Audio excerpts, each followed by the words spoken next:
You know that bulky leather wallet you've got? It's a piece of tech that really hasn't changed in centuries. But its replacement, it's already here, and it's promising a future where you can pay for pretty much everything with just a single tap.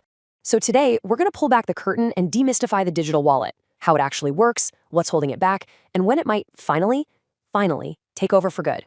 Here's what we've got on tap. First, we'll dig into why that old-school wallet is such a problem to begin with. Then, we'll get into the magic behind how digital wallets actually work. From there, we're going to investigate the two biggest things holding them back, our security concerns and this hidden battle called the wallet wars. And to wrap it all up, we'll take a look at what this all means for the future of money itself. All right, let's kick things off with the villain of our story, the traditional wallet. Look, it's been a reliable sidekick for ages, but let's be honest, it's also bulky, totally insecure, and just seriously outdated. I mean, just think about it. That overstuffed leather brick in your back pocket, it's a pain to carry. It's literally bad for your spine every time you sit down, and worst of all, it is completely unsecure. If you lose that thing or someone swipes it, your cash is gone forever, and your credit cards are basically an open invitation for a shopping spree. And this number, this really shows you just how big the problem is. A whopping 85% of all transactions around the world still happen with cash and checks. That means the vast majority of how we buy and sell things is still running on a system that's fundamentally insecure. So, if the old wallet is the problem, what's the solution? Let's dive into how digital wallets actually work and, uncover the magic behind that simple tap to pay we're seeing everywhere. At its core, a digital wallet is really just a piece of encryption software. That's it. It's not a physical thing. It's a smart, super secure piece of code that's built to replace your analog wallet and make paying for stuff way safer and a whole lot more convenient. Now, these wallets pretty much come in two main flavors. You've got client side, which is where you store all your data yourself, right there on your own device. But the one that's really gaining traction is server side. That's where a company you trust, like Visa or maybe PayPal, holds your info on their ultra-secure servers. Merchants, well, they tend to love this one because it's standardized and it takes a lot of the security headaches off their plate. So how does your phone talk to the checkout terminal? What's the secret sauce? For most mobile payments, it's this little thing right here, NFC, which stands for Near Field Communication. It's basically a short-range wireless tech that lets devices swap data when they're just a few inches apart. And the process itself could not be simpler. You just tap your phone on the terminal, punch in your PIN on your own device for security, and that's it. The transaction is done in seconds. It's way faster and a whole lot more secure than fumbling around for a plastic card. Okay, but what if a store doesn't have one of those fancy NFC terminals? Well, some services have a pretty clever workaround. PayPal, for instance, lets you pay at places like Home Depot just by giving them your mobile number and typing your PIN into the keypad at checkout. No tap needed. This all sounds pretty great, doesn't it? So why isn't everyone using a digital wallet by now?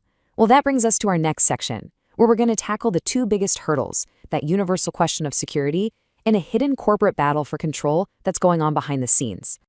This is the big one. This is the question on literally everyone's mind.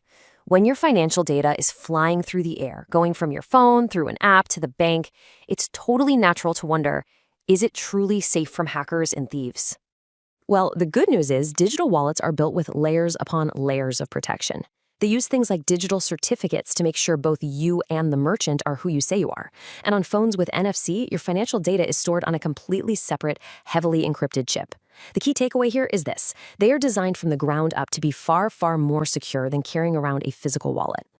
So if the technology is actually secure, what's the real reason adoption has been so slow? It's not about the tech. It's about a massive corporate throwdown, a war for control of your digital wallet.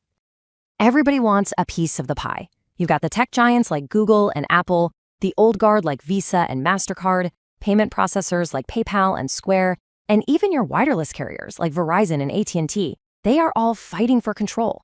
And this just creates this really crowded, confusing marketplace where every single company wants to be your one and only wallet. This quote from the source material really just nails it. This whole thing isn't just about offering you a cool new service. It's a battle over business models. Everybody wants their cut of the profits, and they just can't seem to agree on a system that works for everyone. And this war has real, actual consequences for you, the person trying to use it. For a while, Verizon, who was backing its own competing wallet service, actively disabled Google Wallet from working on its phones, even if the phone had the right hardware. It's this kind of infighting that creates confusion and just slows the whole process down to a crawl. So, with this whole corporate standoff happening, what does the future actually look like? Let's jump into our final section and see what's coming up on the horizon, not just for the digital wallet, but for the very idea of money. The sober reality is that a world where you can actually leave your leather wallet at home for good, well, it's still a ways off. Between these corporate wallet wars and the incredibly slow, expensive process of upgrading millions of payment terminals, most experts are predicting it could be at least a decade, maybe more, before this tech becomes truly universal. And this brings us to one last, really provocative question. As we move further away from the tangible world of paper and coins, we have to ask ourselves, is a cashless future really worth all this corporate conflict and trouble? It's a question we'll all be answering together over the next decade. Thanks for tuning in.